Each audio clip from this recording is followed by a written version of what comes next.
en el estudio de Eduardo, con Eduardo Ruiz Gili. La Ciudad de México, yo nací en la Ciudad de México, en la colonia Roma, para ser exactos, y toda la vida he vivido en esta ciudad, o en el área metropolitana, vamos a decirlo así. Y me encanta el centro de la ciudad, me encanta la ciudad. A mí me da mucho coraje cuando ex habitantes de la Ciudad de México se van a la provincia y empiezan a despotricar contra la Ciudad de México. Tengo un muy buen amigo que se fue a vivir a Guadalajara y cada vez que dice, no, es que la Ciudad de México, él vivió y nació en la Ciudad de México, pero como que la Ciudad de México, para los que no la conocen, yo les quiero decir, ofrece cualquier cantidad de entretenimiento, de cultura, de lo que se les ocurra. Lo más seguro es que lo van a encontrar en la Ciudad de México. Y la realidad es que hace muchos años, o hasta pocos años, ese no era el caso. La Ciudad de México ha tenido una explosión fabulosa de cosas que hacer.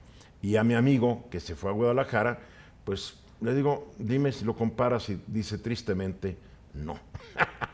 La verdad es que una ciudad a todo dar se ha convertido en un destino turístico a nivel mundial, recomendado por todas las agencias de viajes, por las revistas especializadas en turismo, hablan de la Ciudad de México y qué bueno que están llegando los turistas. Recientemente se arrancó una iniciativa que a mí me complace mucho, porque van a poner 200 placas en lugares de la ciudad que tienen un valor histórico. Uno de los generadores de esta idea es el escritor, el periodista Héctor de Mauleón, que me acompaña esta noche. ¿Cómo estás, Héctor? Muy contento de estar aquí, Eduardo. Gracias por la invitación. Qué buena idea, ¿eh? Pues ya hacía falta, hacía falta. La última vez que se pusieron placas identificativas con la historia de los edificios en un proyecto serio que abarcó todo el centro fue en 1928. No más hace 90 años. 90 años. Entonces, pues se hacía falta, se ha perdido mucho de 1928 para acá, se ha perdido muchos edificios, pero también se ha disuelto de una manera pavorosa la memoria del pasado de la ciudad en relación con sus habitantes. Cada vez ignoramos más el espacio que nos rodea, sobre todo el que tiene que ver con lo que hoy llamamos centro histórico y antes fue toda la ciudad. Yo creo que esto empezó con el cambio de nombres de las viejas calles. Las calles habían tenido 4 siglos, nombres que revelaban qué edificios importantes había en ellas, qué vecinos ilustres habían vivido ahí o qué suceso inolvidable había ocurrido. De manera que cuando tú ibas caminando por una ciudad, la ciudad misma te iba diciendo, aquí está el colegio de San Pedro y San Pablo, aquí vivió el capitán Ortega, aquí estuvo la universidad tal. Y entonces todas las calles referían a un suceso. ¿Por qué le cambiaron el nombre? ¿A quién se le ocurrió? ¿De quién fue la demagogia en turno? En 1921 se celebró el centenario de la consumación de la independencia en el gobierno de Obregón y vinieron las naciones latinoamericanas a acompañar los festejos y a legitimar el gobierno de Obregón. Entonces Obregón, como un reconocimiento, hizo que se quitaran los viejos nombres y se colocara donde se había llamado, por ejemplo, los sepulcros de Santo Domingo, República del Brasil. Te digo, por sus pistolas. Así. Bueno, el régimen totalitario, todavía lo vemos. Cuando se les ocurre poner el nombre del gobernador o de la distinguida esposa del señor gobernador, a calles, escuelas, digo. Así es. Ya había comenzado desde la Reforma. La gente de la Reforma quitó cuando cerraron los conventos y las iglesias y todo esto, cuando se hizo la exclaustración de los bienes del clero, de las órdenes religiosas y la expropiación de los bienes del clero, quitaron los nombres de muchas calles antiguas para poner nombres de los liberales, de los que habían caído peleando, Leandro Valle, Melchor Ocampo, fueron poniendo nombres nuevos. El mérito es que se murieron. Que habían sido héroes, que habían muerto de la causa liberal, pero eran los liberales porque son los que ganaron. Porfirio Díaz retomó eso, pero lo mantuvo.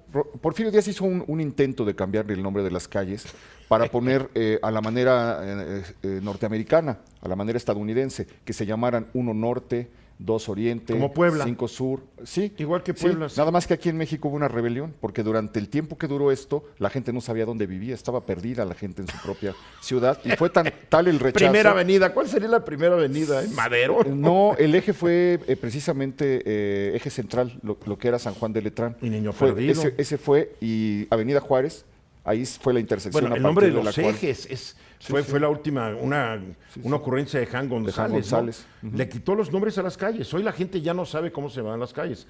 Es el eje 1, Lázaro Cárdenas. Sí, claro, que eran un grupo de calles de nombres hermosísimos. Niño Perdido, Sí.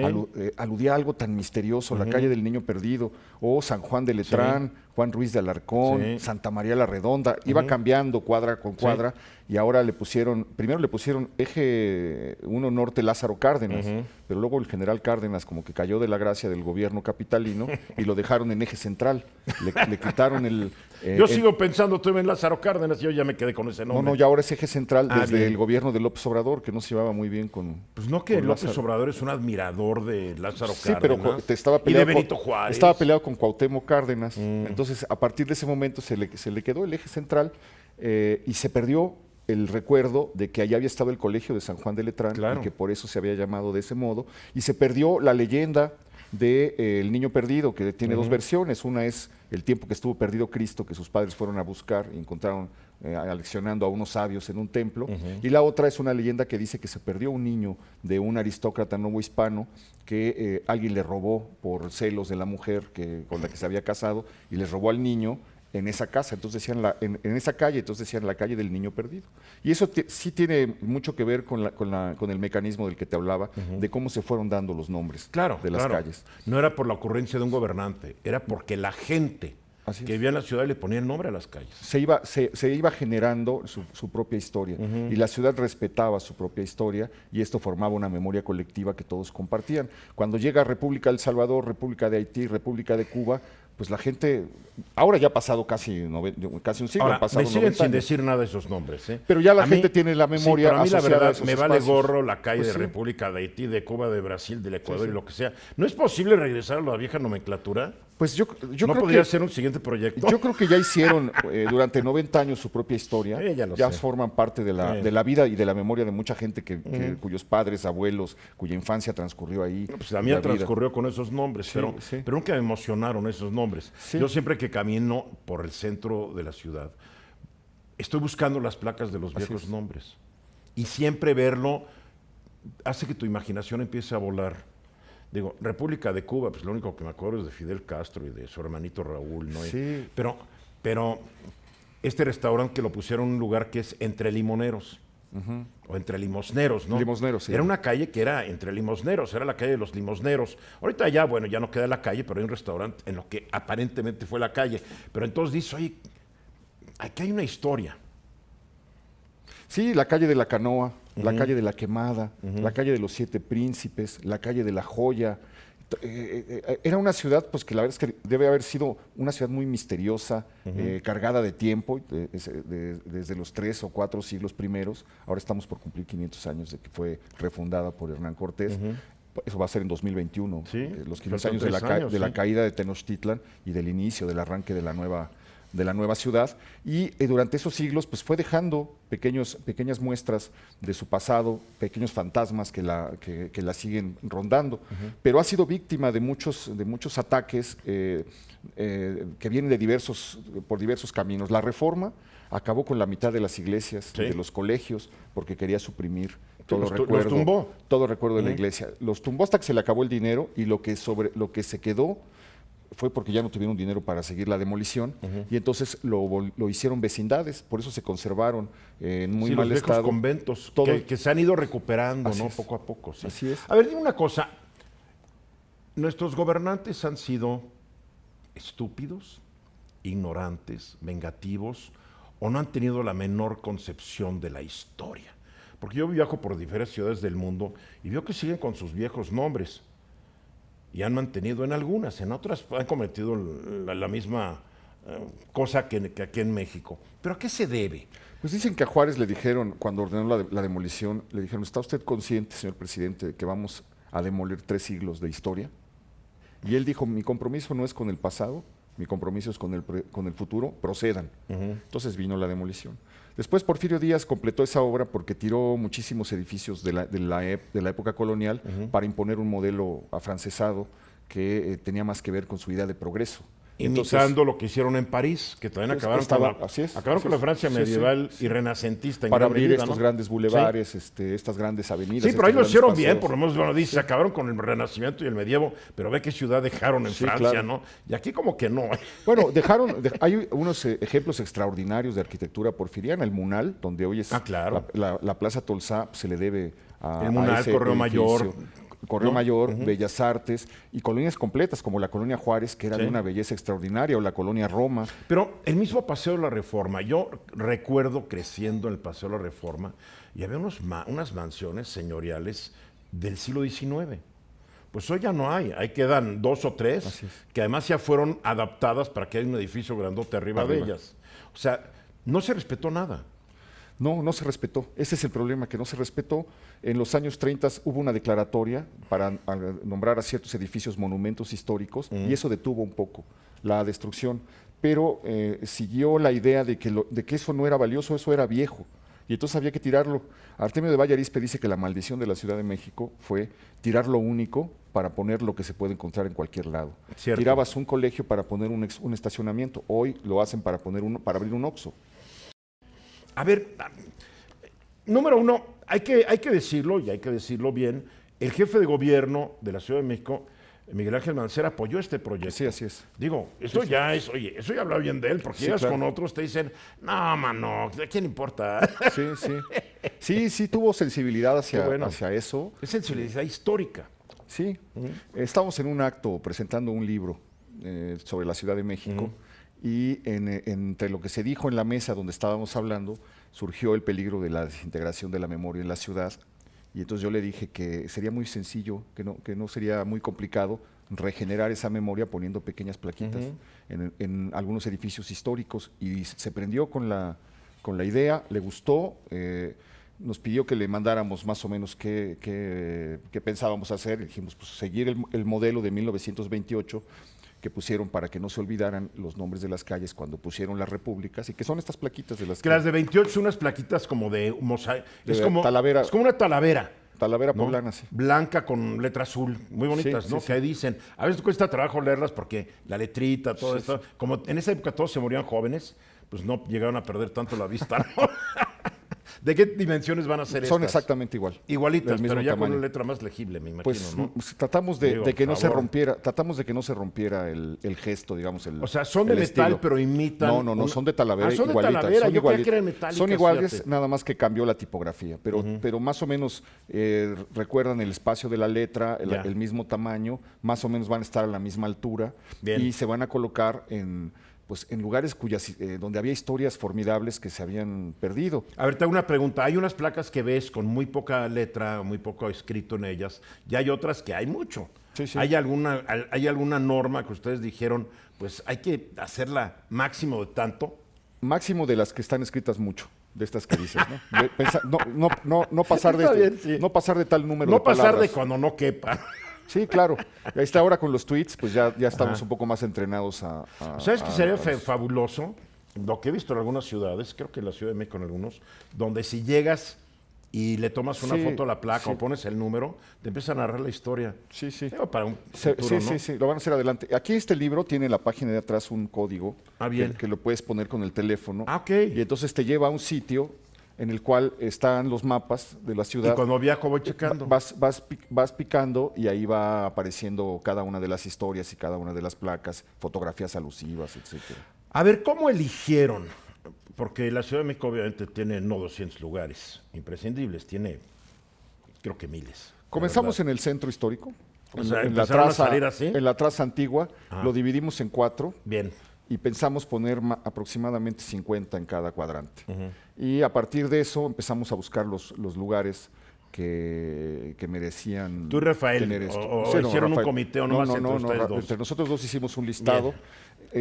Todo esto lo supervisó el INAH, lo supervisaron expertos del INAH. Ya que qué bien. tuvimos todo, se los pasamos y ellos hicieron correcciones, hicieron señalamientos, Pero hicieron no estorbaron. recomendaciones. No, al Porque contrario. ves que el INAH estorba, aquí no estorbó. Bien. No. Bien. Teníamos miedo de que no nos dejaran intervenir en los edificios, porque son edificios que son del siglo XVIII. Es una del placa, siglo por XVII. amor de Dios, digo. Sí. Sí, pero es muy delicado.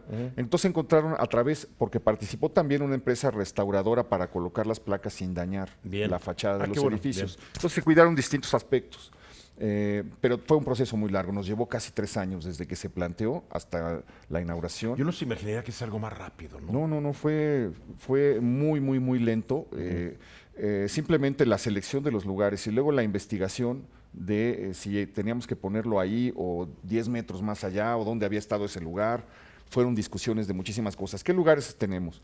Por ejemplo, tenemos el lugar donde se hizo la primera demostración pública del cine, en la calle de Madero, cuando llegaron estos enviados de Lumière. De Lumière, claro. Y rentaron un local en una droguería y mandaron unas invitaciones a los Lo periodistas. hicieron en una planta alta, ¿no? En el entrepiso. Si no me falla. En el entrepiso. ¿Y dónde es? ¿Y qué hay ahí actualmente? Hay un Vips, es el Vips que está en la calle de Madero. Pero es un Vips moderno. Es un Vips moderno, Ya. ya tiraron el edificio, pero Bien. la placa recuerda aquí. Aquí estuvo. Se hizo la primera demostración en un Bien. edificio que estuvo en este sitio, ¿no? Ajá.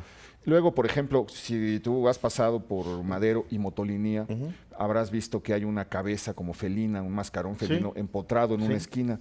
Eso lleva muchos años y nadie sabe bien por qué. En 1861, un cronista, en un libro que se llama Los conventos suprimidos en México, recordó que se había puesto esa cabeza en memoria de la inundación de 1629 para marcar el nivel del agua.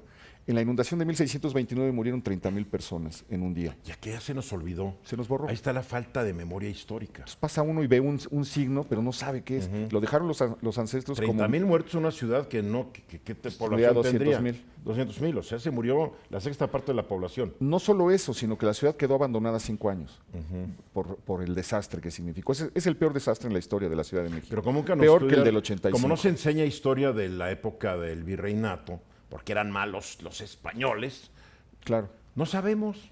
claro. Que es nuestra historia, ¿eh? Sí, no puedes borrar 3 siglos. Pero si lo borraron. Es como si borraras tu adolescencia. Y Pues dijeras, tuve voy a- los libros de texto. No, pero es como Digo, si... no existe imagínate- el virreinato. Sí, bueno. Esa es Fueron las esa es la gloriosas otra. civilizaciones prehispánicas. Es que esa es la otra Llegaron los cosa. malos españoles, se quedaron aquí 300 años como que no pasó nada. Sí. Después se fueron. No, por favor. Eso es lo que ocurre cuando quieres usar la historia, como ha pasado en México, para justificar proyectos políticos determinados, ¿no? Y eso claramente lo empezaron los héroes liberales, que, Sí, tenían claro. que tenían que salir de una guerra de 100 años y tenían que convencer a la gente de que su proyecto era el efectivo. Entonces empezaron a desfigurar la historia. Por ejemplo, Pues el colmo es que se sigue disfigurando hoy. Pues, mira, te en pongo un ejemplo. 2018, te ¿no? pongo un ejemplo escandaloso. No hay una calle dedicada a Hernán Cortés.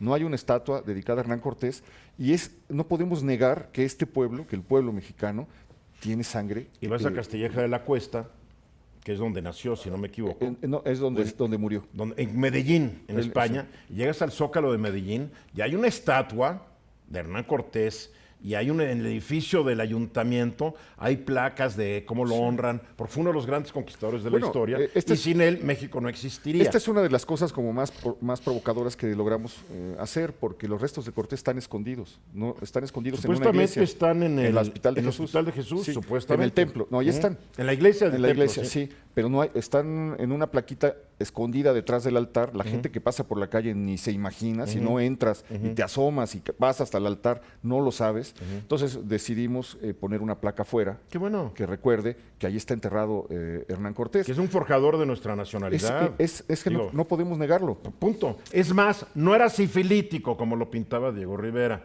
porque hace años, creo que en el periodo de Miguel Alemán, Aparecieron los restos. aparecieron los restos, los examinaron y no vieron ningún indicio de que el señor muriera de sífilis o tuviera sífilis. Tenía los huesos comidos, llenos de golpes. Sí, pero era un guerrero. Sí. Y cuando murió, es curioso, porque solamente le quedaba Creo que hasta le fallaban unos un dedos. colmillo. Sí, sí. se había perdido todos los dientes. Sí, estaba muy y arruinado. había perdido unos dedos en no sé qué batalla. O sea, Sí, estaba sí. bien amolado Cortés. ¿no? Muy arruinado. Pero no era sifilítico como después la historia oficial. Lo pintó. Tipazo, Es que la había, verdad. había que hacer la leyenda negra. Todavía hoy está vigente la idea de que fue un genocidio lo que sucedió. Bueno, no sé si sea ingenuo de referirse a algo, a un proceso que ocurrió en el siglo XVI con palabras del siglo Cuando XX. no existían los conceptos ni de derechos humanos ni de genocidio. Es más, cuando no sabían que las enfermedades se transmitían por microbios, No, pero que además- volaban de una persona a otra, ¿no? No, y al mismo tiempo, pues no hubo un exterminio. No hubo un exterminio, lo que hubo fue un mestizaje. Un Se mestizaje mezclaron. y unas epidemias de enfermedades que aquí no estaban inmunes a ellas, punto, así de fácil. Ahora, que fue una conquista, pues sí fue una conquista y como una conquista fue brutal. Pero Como todas. realmente no se trata de defender o de atacar, se trata de ver con claridad los procesos históricos para poderlos entender. Octavio Paz decía que un pueblo que desfigura su pasado está condenado a vivir con un presente desfigurado, porque Claro. nunca sabrá quién es en realidad. Es cierto, Entonces, ¿no? El pobre indio, la india violada, el español violador. O seguimos entonces, diciendo, nos aquí? conquistaron, seguimos diciendo, nos conquistaron como si fuéramos aztecas. A mí y siempre como que me dice habláramos alguien, en- es que nos conquistaron, le pregunto, ¿cuál es tu apellido? Y me dicen, por decir, ¿no? Hernández. Hernández, soy hijo de Hernán. ¿Y qué? Pues que un ancestro tuyo tal vez, no lo creo, participó en la conquista. Porque muchos ancestros de nosotros llegaron después de la conquista. Eso fue, Digo, fueron 3 siglos. hombre. Fueron 3 siglos en los cuales se desarrollaron, se imbricaron muchas castas, muchas razas, muchos procesos culturales que fueron, por eso es tan rico. Por ahí narran que la Ciudad de México en el siglo XVI, XVII era una de las ciudades más políglotas del mundo, porque estaba en la mitad del mundo europeo y del mundo asiático. Que esta ciudad podías oír no sé cuántos idiomas y ver tantas razas, porque era como que el centro en ese momento del universo, Así la es. Ciudad de México. Y estoy platicando con el periodista y escritor Héctor de Mauleón. Lo pueden leer de lunes a jueves, su columna en El Universal, que es donde yo empecé mi carrera periodística en 1982. Pues estaba Taibo todavía en cultura, ¿no? Claro, Ya estaba estaba Paco Ignacio Paco Ignacio Taibo. Taibo, sí. No sé si, no, creo que en esa época todavía estaba Paco en Televisa. Ah, Paco Ignacio Taibo, papá. sí. que Taibo lo, uno. que lo recuerdo con mucho cariño. Estaba a tiempo completo en Televisa. Ah, ya. Cuando él sale de Televisa es cuando llega el Universal y pone su caricatura de un gatito y cosas así. Él y otro, Sí, el gato oculto. el gato oculto, porque Paco Ignacio Taibo trabajaba muy en mancuerna con otro español que se llama Horacio G. Velasco. Y eran los que escribían los guiones de muchos programas de gran éxito en Televisa, en donde los comentaristas se paraban enfrente de un teleprompter y su gran mérito era que leían muy bien, pero los textos eran de Taibo. Paco Ignacio Taibo y de Horacio G. Velasco. Pues creo que hizo una de las primeras secciones culturales de la historia del periodismo mexicano, Sí, Taibo. sí. Y en ella, aparte del gato oculto, que fue un hallazgo, había una columna que se llamaba Cronista de Guardia. Sí, claro. Y era un gran rescate del género de la crónica en una sección cultural. Creo que la sección cultural tal vez más antigua se había arrancado años antes en Novedades, Como suplemento, ¿no? como un suplemento, Sí, sí. Estaba el suplemento cultural de Novedades, que era una maravilla. Sí, la onda. ¿No? Pero bueno, ahora los periódicos, la verdad, pues ya todo es concreto, chiquito, ya no hay pases porque la gente no quiere leer. Que es lo que le admiro mucho todavía a New York Times y el Washington Claro, Post. la vocación narrativa que tiene. Narran y si hay pases y te van hasta el detalle. Aquí en México los periódicos decidieron que no hay que entrar a muchos detalles y que escriban todos los líderes de los partidos políticos para que nos vean que somos bien imparciales, ¿no? Pero en fin, decisión de los periódicos. Héctor Mauleón también es autor de este extraordinario volumen que se llama Centro Histórico, 200 lugares imprescindibles. Es coautor junto con también el novelista y escritor Rafael Pérez Gay. Está editado por la Ciudad de México. ¿Dónde se puede conseguir el libro? El libro, se tiraron 10,000 ejemplares que se van a obsequiar. Ajá. Se están obsequiando, ahorita los están obsequiando en el stand de Cali Arena, Gracias. en la fil de minería. Ah, bien. Ahí la gente lo puede Se va a acabar en recibir. 2 días. Pues sí, sí. Están pensando sacar un tiraje masivo en una edición popular, digamos, para que pues, se pueda difundir y conocer. Y también está en una página de internet donde están íntegras los textos. Ah, y bien. las placas. Sí la vi, me gustó mucho. Y ahí se puede tener acceso. A ver, vamos a regresar un poco cómo fue el proyecto. Se lo presentaron a Miguel Ángel Mancera, les dijo que sí. Se pusieron a trabajar, dividieron la ciudad, el centro histórico en 4 cuadrantes y decidieron escoger 50 sitios en cada uno de los cuadrantes. Aproximadamente. Bien, pero tiene que haber habido un criterio. A ver, sí, algo importante, pero, por ejemplo, voy a abrir en cualquier página, ¿no? Avenida 5 de Mayo, Isabel la Católica, antes San José Real. Aquí está el Hotel Guilow, uno de los más antiguos de la ciudad. Y sigue el Guilow, ¿no? Así, ahí está. Sí, Y dices, bueno, ¿quiénes son los dueños del Guilow? Es para que fuera un super hotelazo, ¿no? sí. Ya es un hotelito que ahí está. Sí. No, pero Es el más antiguo hoy. ¿Y por qué no le...? Bueno, pues es cosa de los dueños, ¿no? Ya. Entonces, aquí es porque el hotel es antiguo, entonces ahí escogieron Es un hotel histórico, tiene una historia a cuestas, tiene hasta fantasmas según los encargados del hotel, porque se levantó sobre lo que fue el oratorio de la profesa. Y en ese oratorio hubo un asesinato muy célebre, tipo El nombre de la rosa, ahí en 1760, 1770, comenzaron a matar a los hermanos, aparecieron 2 frailes asesinados, causó mucho revuelo en la ciudad. La violencia siempre ha sido una característica de esta En ciudad México. y del país. ¿No? A mí me dicen, es que nunca ha habido tanta violencia. Le digo, no, sí ha habido épocas peores, ¿no? La verdad, pero no había redes sociales. No te enterabas. Bueno, es una violencia de otro modo, ¿no? La que tenemos actual. Ahorita ¿no? ya es una delincuencia organizada totalmente. Pero ya sobrepasa muchas cosas, Sí, ¿no? sí. Ya no se trata Antes eran solamente guerras civiles, encuartelazos, etcétera, etcétera. ¿No? Y esto ya es despedazar, vejar, el desprecio total del cuerpo y de No, la vida, pero lo bueno es que los van a indultar porque va a haber una amnistía bueno, para ellos. con una buena plática a lo mejor se corrige. Es que la amnistía nomás no cubre violadores y secuestradores, pero sí desmembradores, decapitadores, Sí, sí, sí. narcotraficantes, Gran idea. más asesinos en serie. Todos sí van a entrar a la amnistía, porque ya lo dijo muy claramente. Únicamente violadores y secuestradores no recibirán la amnistía. Y si vivían en el campo, mejor, porque en el campo todos son buenos, según este señor. Sí, claro, ¿no? claro. Corregidora número 23. Este es fascinante. En este edificio vivía el general Ignacio Zaragoza cuando partió a la campaña contra los franceses en el año de 1862. Sí, así es. Eso es bueno, eso me gusta. Sí. Y ahí está el edificio. Ahí está el edificio. Se mantuvo. Está el edificio todavía. Qué bueno. Es un edificio de finales del siglo XIX, del último tercio del siglo XIX. Es que lo que pasa es que si tú vas caminando, no sabes el peso que puede tener cada cosa, cada lugar. A mí me fascina, por ejemplo, donde estuvo el convento de San Lorenzo, el hecho de que haya profesado la primera musa de la poesía mexicana. Claro. La mujer a la que Bernardo de Balbuena le dedicó La grandeza mexicana, que es el primer gran poema escrito en 1604 sobre la Ciudad de México. Entonces, ella le pide, cuando usted vaya a México, cuénteme, escríbame cómo es esa ciudad que dicen que es el centro de perfección del mundo. Lo que hablábamos hace rato. Y entonces llega Balbuena y comienza a caminar la ciudad y entonces hace ese poema que nos sigue acompañando hasta la fecha y que es uno de los poemas más largos dedicado a la ciudad, donde le va contando todo, porque él le dice, todo en este discurso está cifrado, y comienza a hablarle de los caballos, de las calles, del trato de la gente, de la manera en la que viste, de todo lo que él va viendo y lo va dividiendo como en capítulos, y entonces le va contando en cada capítulo lo que tiene que ver con las costumbres, lo que tiene que ver con la arquitectura, lo que tiene que ver con el gobierno, etcétera. Y hace un documento que ha atravesado los siglos como acompañando la vida de la ciudad, pero poco sabemos que está dedicado a una mujer que al poco tiempo profesó de monja en San Lorenzo y que sus huesos deben estar enterrados ahí seguramente, en algún lugar. A ver, una pregunta, tú que has estudiado mucho la Ciudad de México.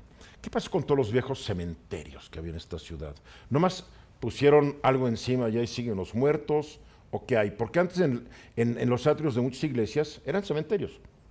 ¿no? Pues Te enterraban en la iglesia. El primer cementerio de la ciudad fue el atrio de la catedral.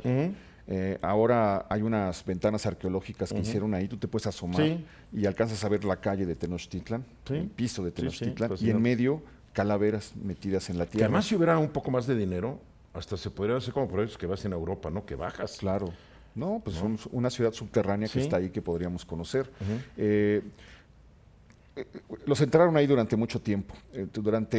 Prácticamente hasta mediados del siglo XIX, las personas eran enterradas en los atrios de las iglesias o en nichos dentro de las iglesias o en las naves incluso. La gente se arrodillaba encima de los muertos para ir a misa. Y en el siglo XIX se admitió que esto podía ser ya muy pernicioso. Y un poquito antes se empezaron a abrir cementerios fuera de la ciudad. Se abrió un cementerio que se llamaba Santa Paula, que estuvo en el cruce de donde hoy es Eje Central y Reforma. O sea, hoy pasan los autos por donde estuvieron. Ese es el panteón donde enterraron la pierna de Santana y cuando la gente se enojó con Santana y la patearon y la anduvieron arrastrando por toda la ciudad.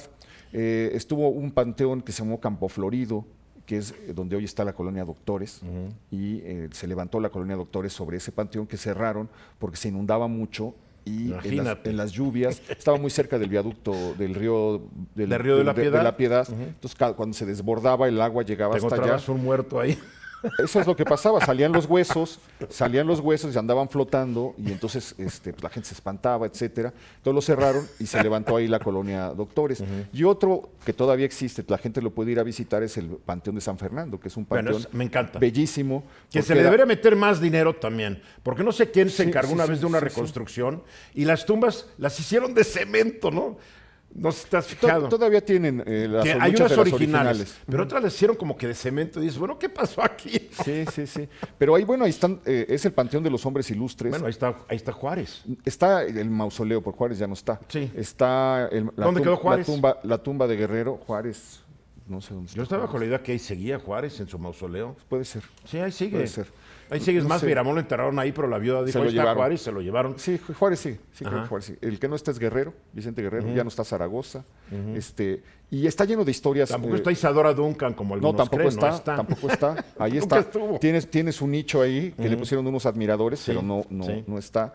Y ahí enterraron a Zarco, al periodista Francisco Zarco, pero fue un entierro simulado.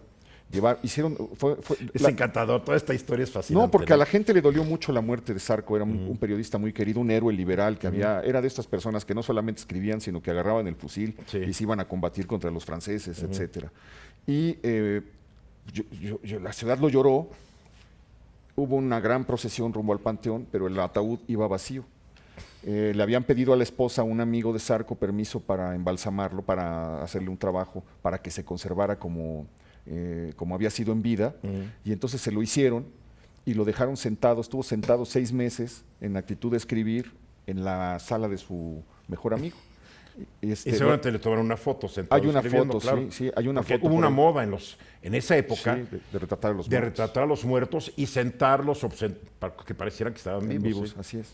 Y ya hasta tiempo después lo enterraron. Sí. Ya no hay. No, ahí Ahí está. está. Interesante. Seguimos aquí platicando con Héctor de Mauleón, periodista y escritor, coautor junto con Rafael Pérez Gáez del libro El Centro Histórico, pero más importante, autor de la iniciativa que está permitiendo que se coloquen 200 placas conmemorativas en el mismo número de lugares que tienen importancia y son trascendentes en la Ciudad de México. ¿Qué sigue ahora? 200 placas. Pero este es un proyecto que realmente no debería acabarse. No, yo creo que es un proyecto que debe seguir.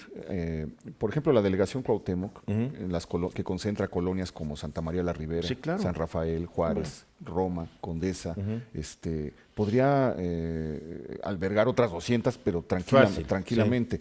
Y al mismo tiempo... ¿Cuántos autores, cuánta gente no vivió en la Santa María, en la San Rafael, etcétera, etcétera, a fines del 19 y principios del 20? Todo lo que no Hombre, pasó. La primera vez que se rompió la traza urbana, es decir, la primera vez que la ciudad se salió de donde la dejaron los españoles, fue en 1860 y fue para hacer Santa María la Ribera. Claro. Entonces es la primera colonia que se hace fuera es el primer satélite, digamos. Y ahora los milenios están regresando. Sí, la están bueno, reconquistando. sí, y San Rafael, etcétera. Pero ahí pasó todo, pues ahí fue el Ateneo de la Juventud, ahí vivió Ángel de Campo, ahí vivió Agustín Yáñez, hay mil historias que se pueden, y pasaron muchísimas cosas. Pero si uno va rastreando en las antiguas colonias, podría encontrar, bueno, no, piensa en Tacubaya. Hombre, En San Ángel. Tacubaya, que es piensa de en origen Coyoacán. indígena, claro. Sí, claro. Coyoacán, Tacuba, Azcapotzalco, Iztapalapa, Xochimilco. Estos fueron señoríos antes de llegar a los españoles. Y después fueron lugares que los españoles también habitaron y ahí siguen. Eran como pueblos que rodeaban la ciudad, parcialidades les decían, y luego la mancha urbana los fue absorbiendo, pero muchos conservan su estructura de pueblo. Sí, porque la Ciudad de México, cuando la fundan los aztecas en el siglo XIV, pues es una nueva ciudad en lugar donde ya había muchas ciudades. Generalmente en las riberas de la laguna, ¿no? Sí, a los alrededores de la Que hoy son parte de la laguna. ciudad. Sí. Y nadie sabe. Porque todo el mundo cree que la Ciudad de México se fundó con México Tenochtitlán. Pero parte de la Ciudad de México incluye poblaciones más antiguas. Todo era más antiguo. Ellos fueron los últimos en llegar, a fin de cuentas. Por ejemplo, increíble pensar que 1000 años antes de la llegada de los aztecas, de los mexicas a los lagos, el cerro de Chapultepec estaba ya poblado y habitado, y se han encontrado entierros de personas a las que sepultaban en cuclillas y con objetos, etcétera. Y resulta natural porque estás en el cerro y tienes la visibilidad de todo. Entonces debió haber sido uno de los lugares más seguros para un grupo humano, ¿no? Y vas a Chapultepec y no hay nada que te lo diga. No hay nada que te lo diga. No. ¿Cómo hay que recuperar esta Chapultepec ciudad, ¿no? tiene muchísimas cosas maravillosas.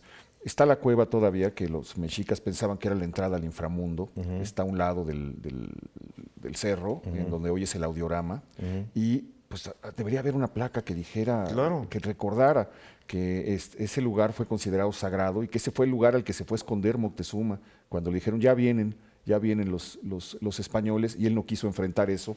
Trató de irse para bajar al reino de los muertos y decir yo no quiero vivir esto, ya déjenme estar aquí, voy a ser el criado de los dioses, voy a hacer lo que ellos me digan, pero déjenme entrar.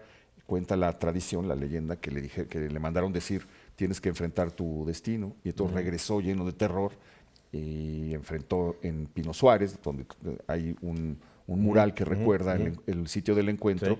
Enfrentó eso, que es la llegada de los que ellos pensaban que eran los dioses. Y con la mentalidad del siglo... O sea, es curioso, pero nunca se aplica la mentalidad del siglo XX para juzgar a Moctezuma, pero sí se utiliza para juzgar a Cortés. Nos dicen, claro, es que Moctezuma creía que eran dioses, y uno diría, pues qué tonto, ¿no? Desde el punto de vista del siglo XXI dirías, pues qué tonto, que no veía que eran como él. No, porque eran altamente supersticiosos. Así como los católicos fanáticos eran los españoles, aquí eran también muy supersticiosos y sí veían designios divinos en casi todo. Casi todo era un designio divino. Sí, bueno, los 9 augurios que tuvo Moctezuma, que le avisaron la llegada de los españoles, todo parecía anunciar el fin de algo. Entonces ellos vivían muy pendientes de eso.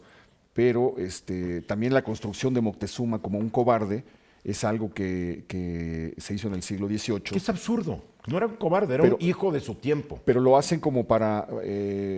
había un interés en desmarcarse del pasado indígena. El pasado indígena ya era visto como un mundo de superstición que debía ser superado. Y lo que hacen los liberales es regresar al mundo indígena para borrar el español, y entonces comienzan a enaltecer a Cuauhtémoc, comienzan a dejar de lado a Moctezuma porque fue débil. ¿Cuauhtémoc fue emperador cuánto tiempo? Pues unos días. No hizo realmente gran cosa. No. Que era sobrino de Moctezuma, algo así, ¿no? Toda era la misma familia, también desde entonces, ¿no? Él es el primer, ahora que están de moda lo de la reconstrucción, a él le encargaron la reconstrucción de la ciudad. Cortés le puso como tarea que quitara las ruinas de lo que se había caído, de lo que se había quemado, que limpiaran y enterraran a los muertos de una batalla entre 60 y 90 días. Se calculan 250 que es uno de los grandes sitios de la historia. Sí, es uno de los grandes. Y una de las grandes resistencias heroicas también de la historia. Así es. ¿No? Hugh Thomas dice que los aztecas pensaron que los españoles eran dioses, pero que fueron ellos los que pelearon como dioses. Héctor de Mauleón, periodista, escritor, lo pueden leer de lunes a jueves en el Universal, aquí en la Ciudad de México, y coautor junto con Rafael Pérez Gay de este gran proyecto de las 200 lugares imprescindibles de la Ciudad de México en el centro histórico.